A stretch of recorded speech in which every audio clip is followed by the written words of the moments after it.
Assalamualaikum warahmatullahi wabarakatuh. Salam sejahtera bagi kita semua. Shalom, Om Swastiastu, Namo Buddhaya, salam kebajikan, Rahayu, Rahayu, Rahayu. Baik, perkenalkan di sini saya Muhammad Indra Yudi Latif dari program studi S1 Pendidikan Pancasila dan Kewarganegaraan Fakultas Ilmu Sosial Universitas Negeri Malang. Tujuan saya membuat video ini adalah untuk memenuhi tugas mata kuliah Hukum Islam yang diampu oleh Dr. Haji Ahmad Rosyid Al-Ato, MPDMH. Baik, sebelum masuk ke pembahasannya, di sini saya akan menyampaikan beberapa awalan sebelum masuk ke pembahasan utama, yakni mengenai hukum Islam sendiri. Baik, mungkin teman-teman sendiri sudah tahu ya hukum Islam itu seperti apa. Mungkin ya dari teman-teman sendiri mungkin mengetahui hukum Islam ya sumbernya dari Al-Quran, ijma, qiyas, dan lain sebagainya. Nah, itu betul. Tapi di sini kita akan menggali lebih dalam apa itu hukum Islam dan seberapa penting sih untuk dipelajari hukum Islam tersebut. Nah, baik. Di sini saya akan menjelaskan yang pertama adalah saya kan seorang akademik nih teman-teman. Jadi saya akan menjelaskan dari sisi akademik terlebih dahulu. Seberapa penting sih hukum Islam itu untuk dipelajari bagi para akademisi dan semua orang. Nah, hukum Islam itu sangat penting sekali dipelajari teman-teman. Karena apa? Karena hukum Islam sendiri itu membentuk sistem norma yang mengatur kehidupan manusia secara menyeluruh. Nah, begitu. Dan hukum Islam ini tidak hanya mengatur hubungan antara Tuhan Yang Maha Esa melalui ibadah contohnya, tetapi juga mengatur hubungan antar manusia melalui jalur muamalah. Nah, di dalamnya terdapat aturan tentang keluarga, ekonomi, pidana, dan bahkan sosial. Nah, tadi kan secara akademik nih, seberapa penting sih? Sangat penting teman-teman. Karena apa? Hukum Islam ini akan memberi kerangka berpikir hukum yang utuh, karena bersumber dari wahyu dan rasionalitas. Nilainya sendiri yakni etika dan keadilan itu menjadi fondasi utama, sehingga hukum tidak sekedar mengatur tetapi juga membimbing. Di Indonesia, hukum Islam sangat berkontribusi langsung dalam membentukkan hukum positif. Contohnya terlihat pada hukum perkawinan, hukum waris, wakaf, ekonomi syariah. Nah, mempelajari hukum Islam juga melatih kemampuan kita menganalisis, karena mahasiswa sendiri kan belajar dengan membaca teks Al-Quran dan hadis, memahami konteks sosial serta mengaitkannya dengan tujuan hukum atau maqasid syariah. Nah, teman-teman, itulah kenapa sih hukum Islam itu sangat penting dipelajari bagi bagi teman-teman akademisi.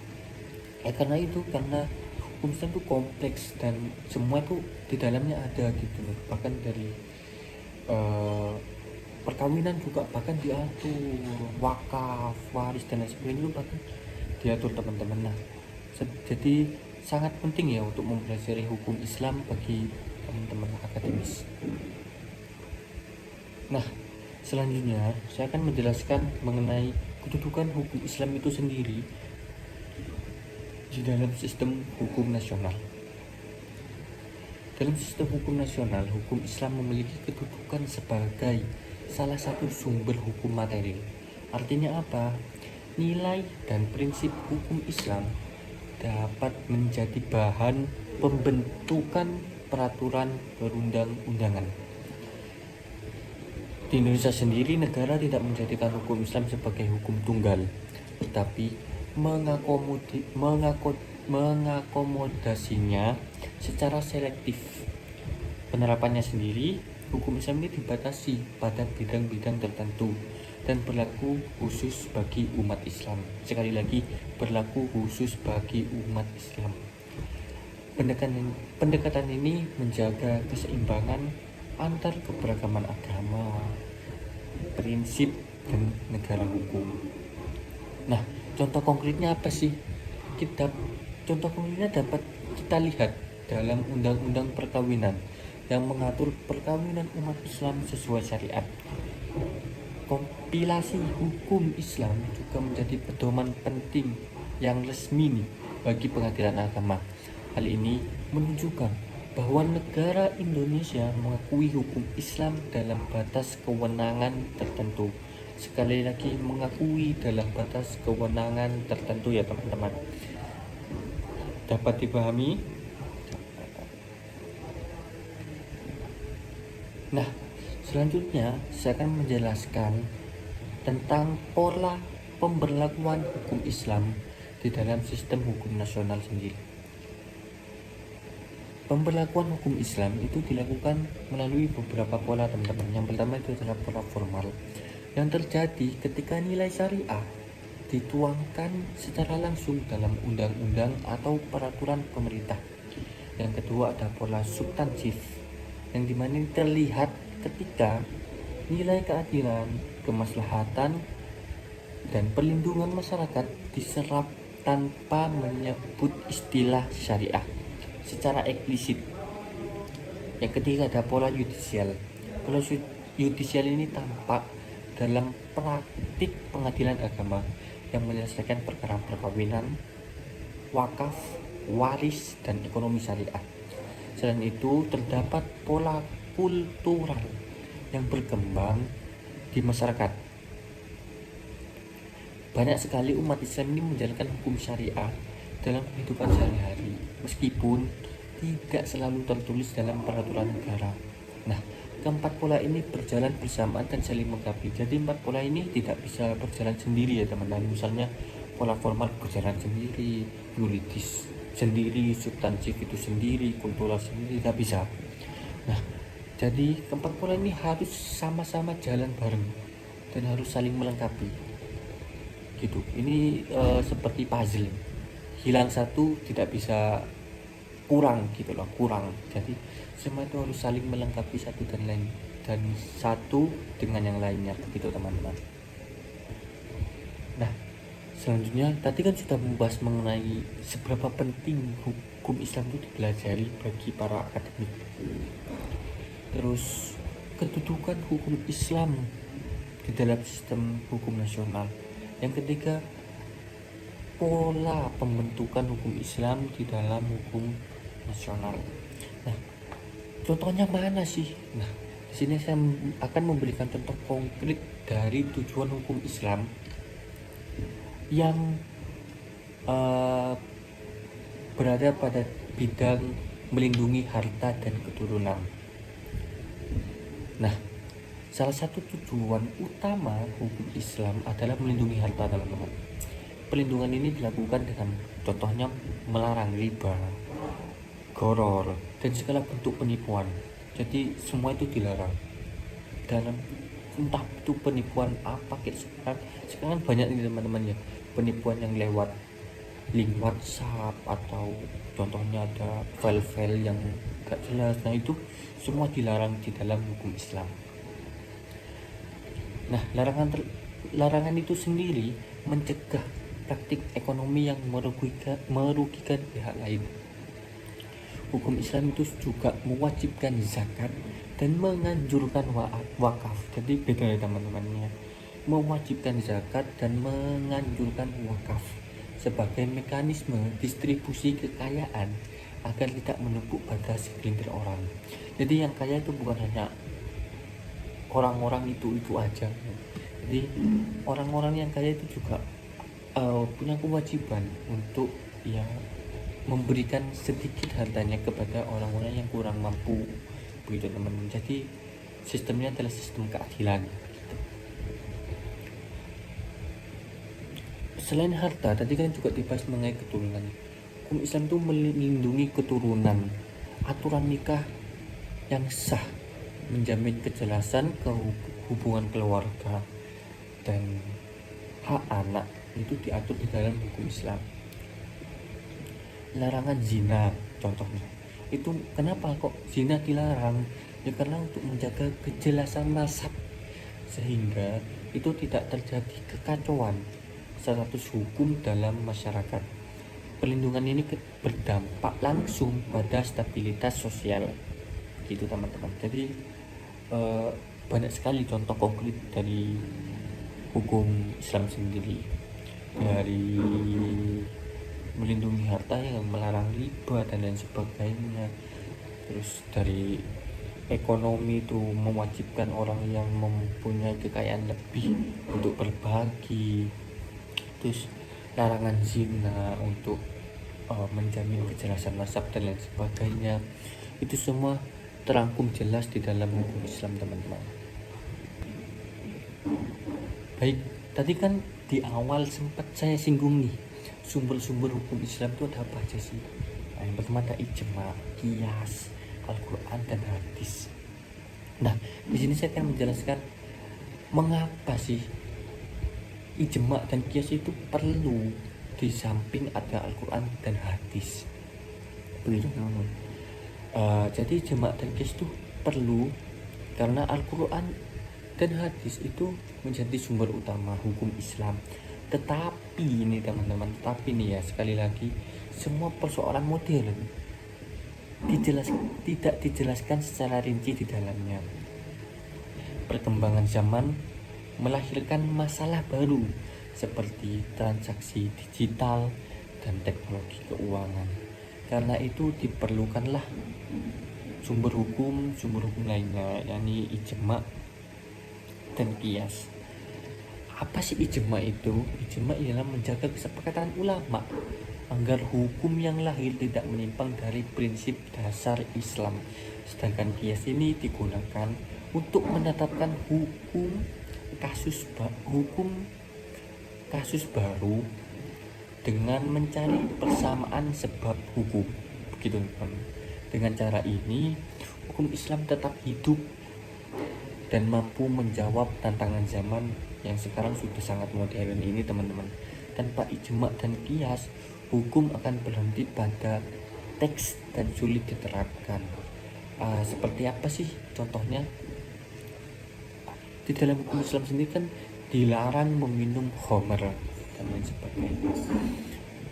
Dulu itu khamr, sekarang kan banyak yang beralkohol. Nah, itu dilarang, teman-teman. Makanya diperlukanlah ijma dan qiyas agar menjawab tantangan zaman yang modern pada saat ini. Begitu, teman-teman. Oke nih, teman-teman. Tadi kan menyinggung ada sedikit kata ya tentang perkawinan. Nah,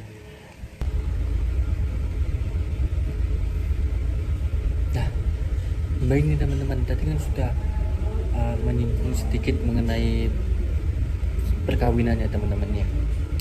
Di perkawinan sendiri kan pastinya ada wali nikah.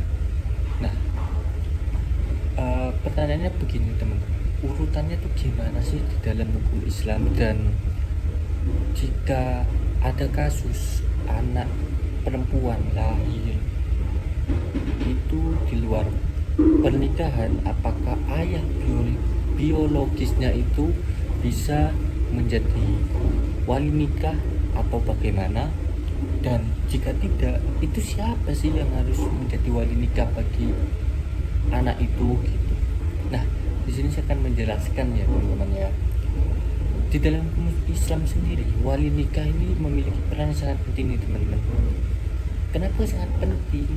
Ya karena untuk menjaga keabsahan pernikahan itu sendiri, urutannya wali dimulai dari ayah kandung, kemudian kakek dari garis ayah. Nah, jika kedua itu tidak ada, terus gimana nih?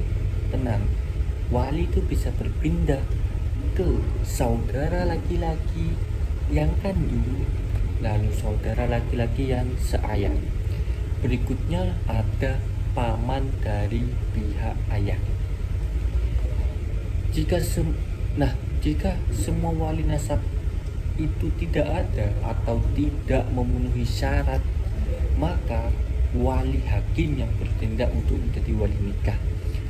Untuk anak perempuan yang lahir di luar pernikahan, ayah biologisnya itu tidak sah untuk menjadi wali nikah. Dikarenakan apa?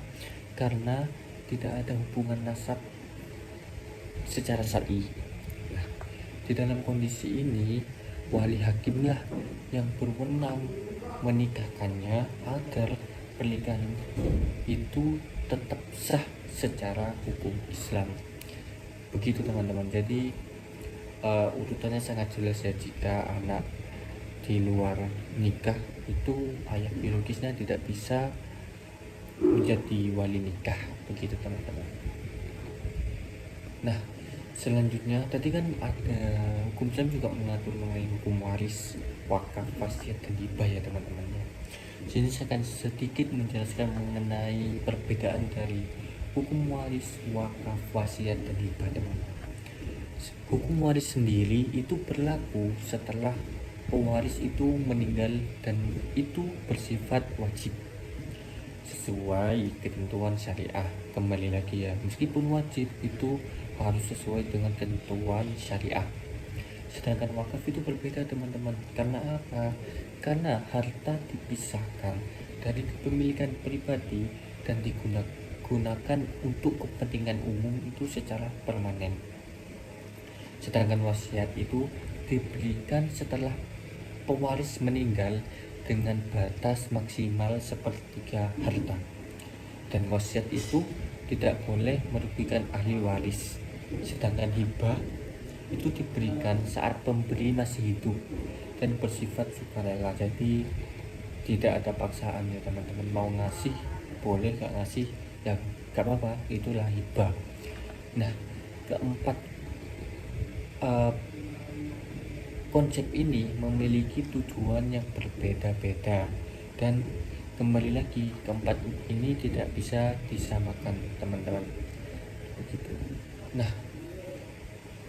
Nah selanjutnya nih teman-teman ya, anak perempuan itu kapan sih bisa mendapatkan bagian 2/3 harta warisan? Anak perempuan itu sendiri dan tidak ada anak laki-laki ya, itu memperoleh bagian 2/3 harta warisannya jika jumlahnya 2 orang atau lebih, dan balik lagi tidak ada anak laki-laki. Jadi misal satu keluarga anaknya 3, itu perempuan semua. Nah itu nanti anaknya perempuan itu dapat 2/3 harta warisan. Begitulah, simpelnya begitu teman-teman. Nah, ketentuan ini diatur di dalam Al-Quran dan bertujuan melindungi hak ekonomi perempuan. Karena aturan ini menunjukkan bahwa Islam memiliki perhatian yang sangat besar hak terhadap keadilan distribusi harta di dalam keluarga. Begitu teman-teman. Jadi Islam ini adil. Pada intinya Islam ini menganut konsep adil teman-teman, baik dari segi perekonomian dan lain-lain itu adil teman-teman. Nah begitu ya teman-teman. Selanjutnya apa sih sebenarnya yang sering terjadi gugatan terhadap harta yang telah diwakafkan oleh orang yang telah meninggal dunia dari ahli warisnya, anak atau cucu ya teman-teman. Gugatan itu terhadap harta wakaf itu sering sekali terjadi. Karena apa? Karena wakaf itu tidak dicatat secara hukum formal.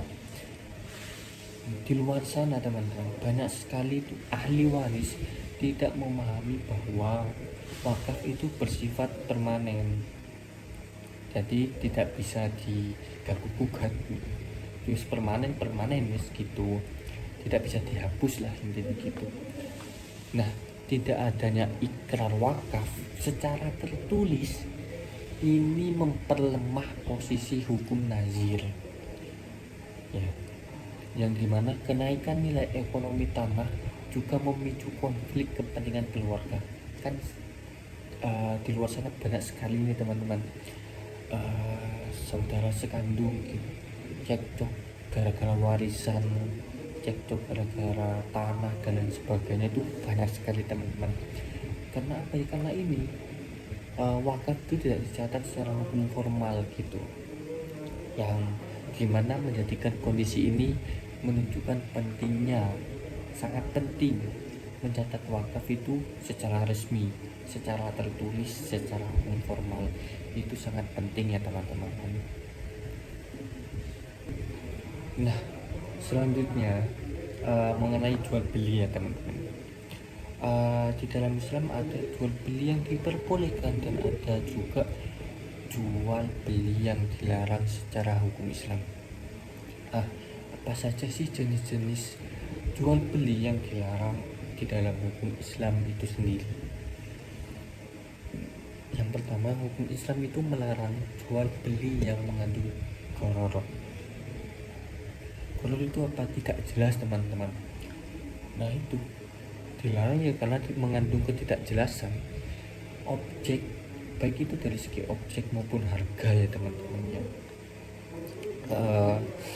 Dan jual beli riba itu juga dilarang. Karena apa? Karena itu merugikan dan itu tidak adil, yang dimana sudah sering saya bilang bahwa Islam itu menganut konsep adil gitu. Riba itu tidak adil teman-teman, jadi itu dilarang. Nah, barang haram juga itu dilarang diperjualbelikan. Contoh, si A dapat sepeda motor, tetapi sepeda motor itu hasil curian. Terus si A ini menjual sepeda motor hasil curiannya itu ke si B. Nah, itu jual beli yang dilarang ya teman-teman ya. Karena apa? Karena barangnya itu hasil barang curian gitu loh, tidak boleh diperjualbelikan. Terus najasi itu dilarang karena itu ada manipulasi harga. Nah, itu juga memanipulasi harga itu juga dilarang di dalam hukum Islam. Jual beli barang yang belum dimiliki, ya, itu berpotensi menimbulkan sengketa. Misalnya gini, si A itu meminjamkan laptop kepada si B. Nah, terus si B ini menjual laptop yang telah dipinjamkan oleh si A, dijual lagi ke si C. Nah, itu kan belum menjadi milik si B. Laptopnya kan belum menjadi milik si B, jadi itu dilarang. Karena apa ya? Karena belum dimiliki gitu, belum menjadi hak milik gitu. Kenapa sih harus dilarang segala macam? Larangan ini ya bertujuan teman-teman, kembali lagi tujuannya itu baik. Agar apa?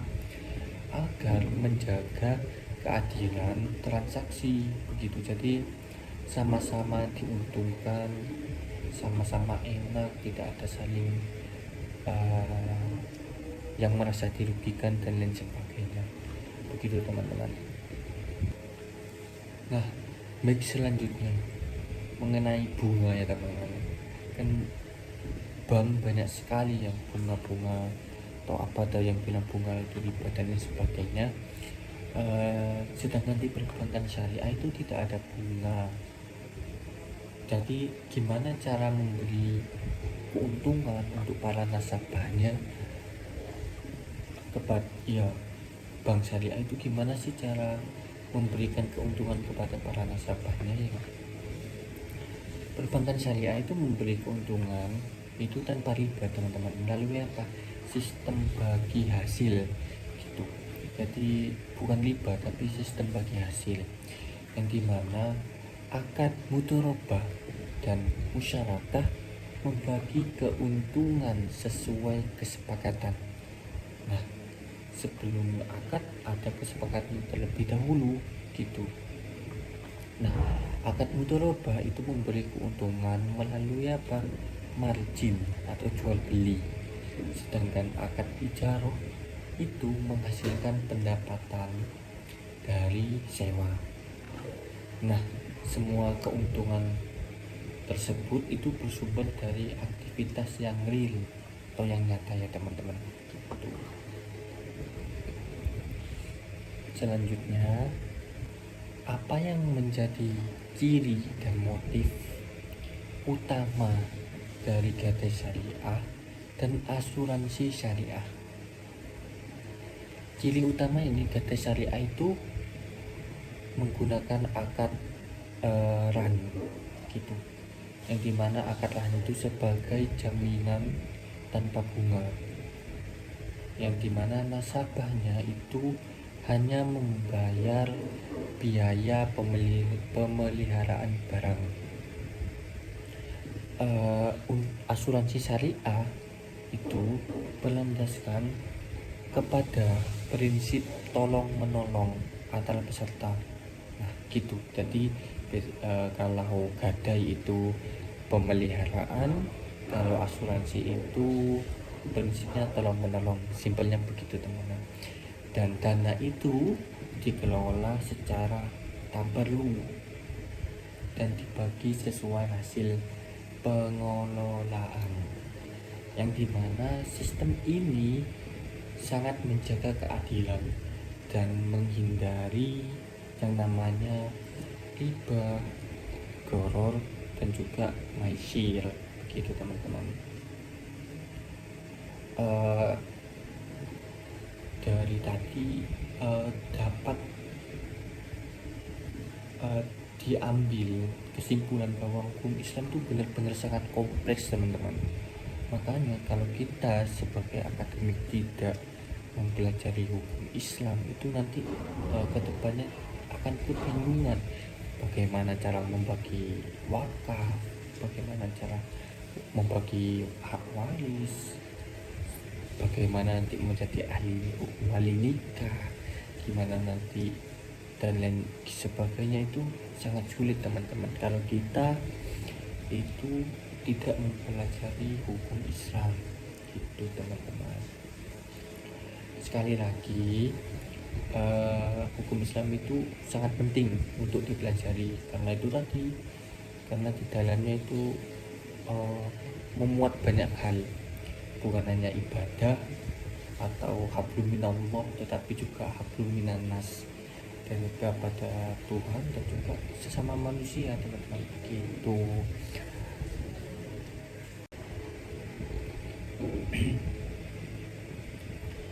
Baik teman-teman, mungkin itu saja sedikit penjelasan saya untuk memenuhi tugas ujian akhir semester hukum Islam. Jika ada kejelasan yang kurang jelas atau salah, mohon dikoreksi ya teman-teman. Bisa chat di kolom komentar untuk kak ini salah, harusnya begini begitu ya teman-teman, karena di sini saya juga sama-sama belajar dan juga nanti penontonnya juga belajar. Jadi di sini kita sama-sama belajar, tidak ada niat dari saya untuk menggurui kalian semua atau niat bagaimana. Ini murni kita sama-sama belajar untuk menjadi pribadi yang lebih baik dan lebih paham mengenai hukum Islam itu sendiri teman-teman. Mungkin itu saja sih dari aku.